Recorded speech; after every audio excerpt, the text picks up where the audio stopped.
Hello and welcome to the Rock Your Voice podcast. Vocal coaching tips that will transform your voice, interviews that will inspire, industry guidance, and so much more. Without further ado, let's get on with the show. Hello. So just recently I went off on a bit of a rant about matching your socials to your stage presence. And I'm seeing a lot of people who are really strong with their social media content, sharing like clips of themselves singing, performing. However, the long form version of that, aka a stage show, doesn't quite match up to the caliber.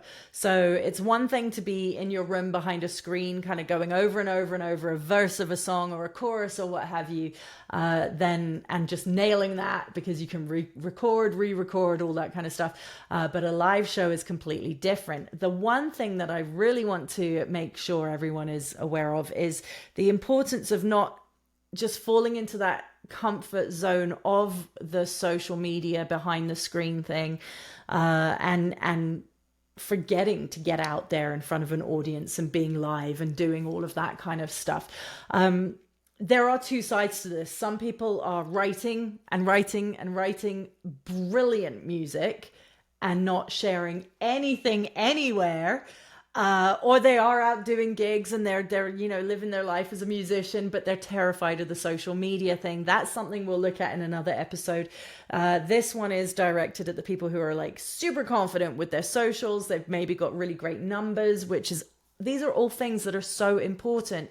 But I want to make sure that when the opportunity arises, that your social skills, your social media content skills match your stage presence skills. So here are 5 tips for you to for you to build a brilliant stage show and just take whatever you're building online and scale it up to get it on stage and just really connect with your audience. So we want to go from good to unforgettable, okay? This is something you want. We've all been there. We've all walked out of a show and been changed. And essentially, as artists, that's how we want our audience to feel. We want to take them on a transformative journey. The first thing, tip number 1, is to be beyond prepared. Know your songs inside and out, or the cover songs inside and out. Make sure that your band knows the songs inside and out. There's several different sort of elements at play here. You might have hired guns, you might have some amazing session players on stage with you, or you might have your band with you who you've co-written the songs with, in which case there's probably a bit more of a sort of emotional click between you guys, or you've been performing for a long time. What you want is to be on stage looking like you've been on stage together forever and you all equally love the songs, you're all equally as passionate about it, whereas maybe not necessarily the case with session musicians, or even your own band sometimes aren't thrilled about certain songs in the set. But what you want to make it look like is like everyone's in love with this set, everyone's in love with this music. So knowing your songs inside and out, preparing the transitions between the songs, what you're going to say in between. This kind of stuff can be choreographed. When I say choreographed, I don't mean like you have to be Justin Timberlake and have amazing dance routines, but I mean you can be prepared what you're going to say in between each song. If you're a songwriter and you're telling your stories, obviously in between songs, this is going to be a little bit easier, sharing a little bit of insight about each song. Try not to tell the song before you sing the song. Sometimes people will talk for longer than the song actually is, explaining what the song is about. So by the time the song starts, everyone's already over it. So teasers, okay? So make sure that it's like a teasing the song, sharing a bit about how you feel about the song. Of course, in a writer's round, it's a little bit different. You can dig a little more into the emotion, the creativity behind the song, the stories. But yeah, talk about the song. Don't literally tell the song to someone before you start performing it. Rehearsing how you're going to move from one song to the other. Some bands that I've been in were so much fun. The MD would be really good at just like almost, it was like a 1.5 hour medley of just like song to song to song, maybe a few moments for some banter in between, but it would just, we'd blend the songs and it would just be go. A little bit hardcore, but great for like cover bands and stuff like that. Again, if you're a singer-songwriter type, don't be afraid to pause, take your time, have the moment in between to smoothly transition from one emotion to another. But like I said, when I was in sort of like cover bands and party bands and all of that kind of stuff, you want those transitions to be like, let's keep the energy up, let's get, the bars want people buying drinks, just keep it as a go, go, go. If you need to do that script or that choreographing or that planning, then of course that's important, and that's going to help you, because if you do worry about what to say in between sets, start practicing it, bounce it off your friends and family and be like, does this sound all right? What does it feel like? And you can record yourself saying these things or having these moments between songs too. Creating a dynamic set list is really fun too. Again, always thinking about what is the end goal of the gig. Are you being paid to come and fill a bar, get people dancing, selling, have them, buying drinks? What's the end goal? Do you want people sitting and listening and hearing stories about songwriters? Is it a wedding? Is it a specific party? So think about the end goal when you're designing your set list, and it really is a design. And if you're, say, going on tour, you might find that you need to tweak things a little bit and shift songs around a bit depending on how the audience reacts, because you're going to put things out there, you're going to see different reactions, you're going to learn new things.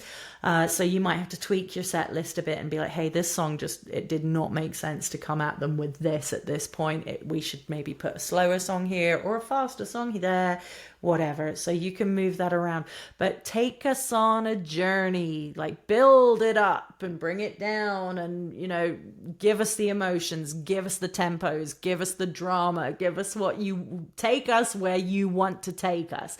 And that leads me to another thing, is to be a confident leader. If you are on stage and you're feeling lost, you're looking lost, the audience is going to feel that too. Okay, just show up, own it, be you, and just do it. Okay, takes a bit of practice, takes a bit of training, takes a lot of confidence. But as I always talk about, competence equals confidence. If you know what you're doing and you can do it well, the confidence will come with that. So be our leader.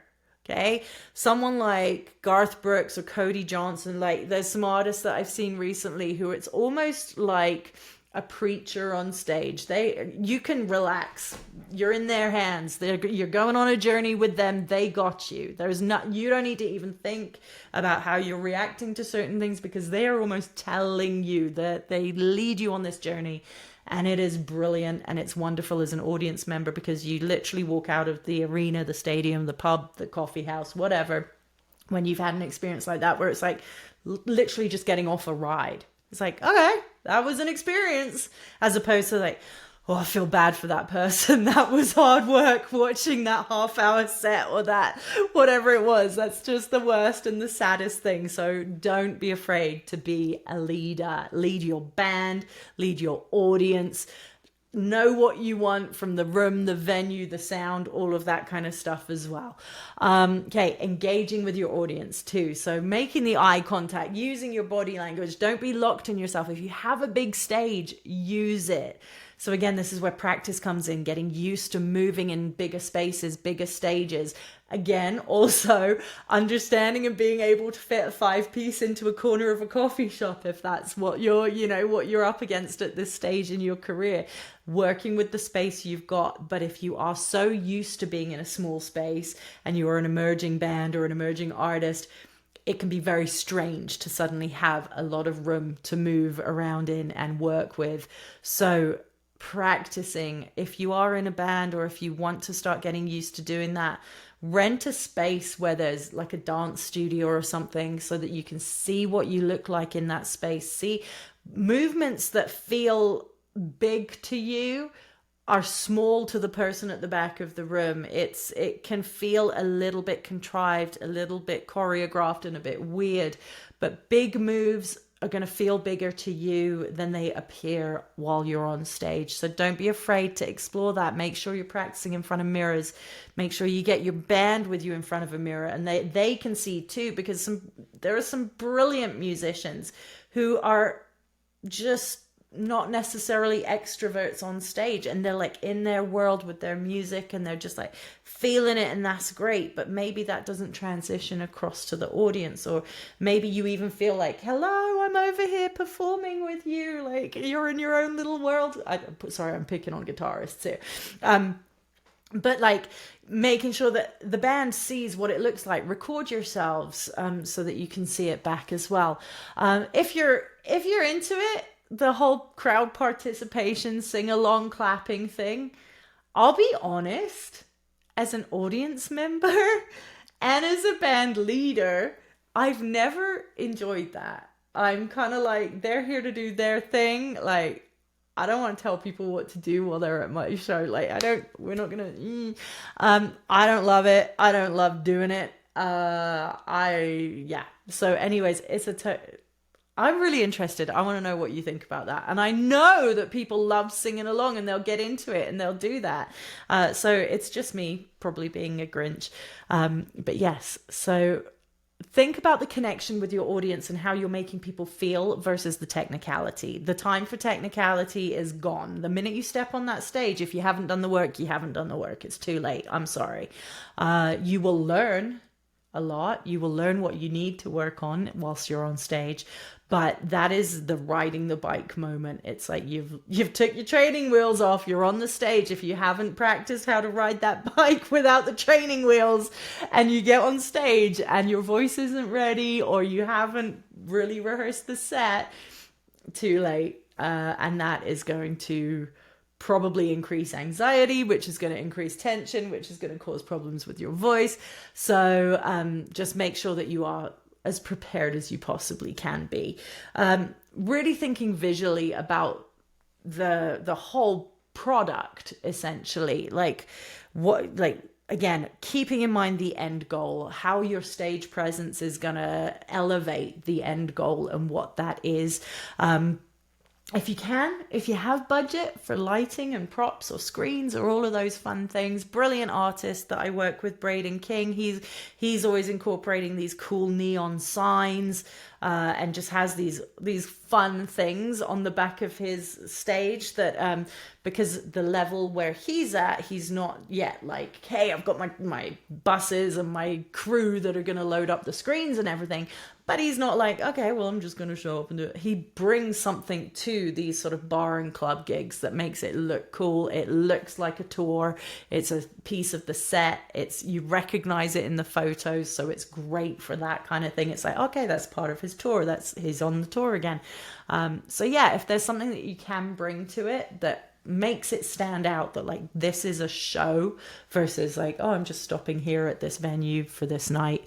So if you are doing a tour at a sort of mid-level, see what you can add to it. Get creative, have fun, and you can always look out for sponsors for certain things as well. Like reach out for sponsorship if you want to do some crazy cool things on stage, and you can shout out a thank you throughout your tour.